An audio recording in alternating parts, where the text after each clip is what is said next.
عاجز انکساری ابو البشر جناب حضرت آدم علیہ السلام سرکار نے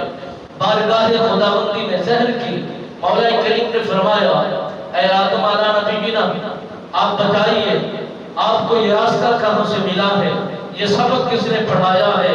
اشارہ کس نے دیا ہے کہ آپ متوجہ کس انداز میں اس حرف کی طرف ہوئے ہیں. حضرت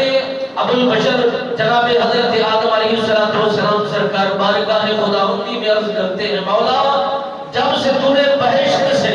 مجھے جنت دنیا کے اندر بھیجا ہے,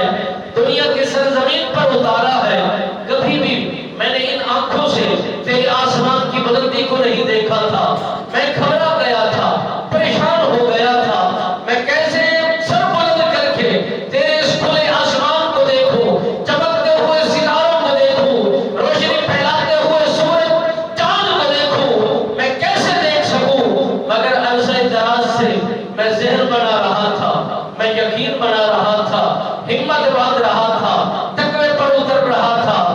مجھے عرصہ دراز سے یہ کوشش میں لگا ہوا تھا, مگر آج میری کوشش مکمل ہوئی ہے, اطمینان قلب نصیب ہوا ہے, مجھے راحت محسوس ہو رہی تھی, مجھے سکون حاصل ہو رہا تھا, میرے دل کو تسلی پہنچ رہی تھی. اس لیے میں نے آج اپنی ہمت باندھ کر آسمان کی بلندیوں پر نگاہ اٹھائی ہے. میری نگاہ پہلے آسمان کے پہلے ستون پر پڑی ہے, میں نے یہ تحریر پائی ہے, لکھا ہوا تھا رفعت رأسی فرأیت علی قوائم العرش مکتوبا لا الہ الا اللہ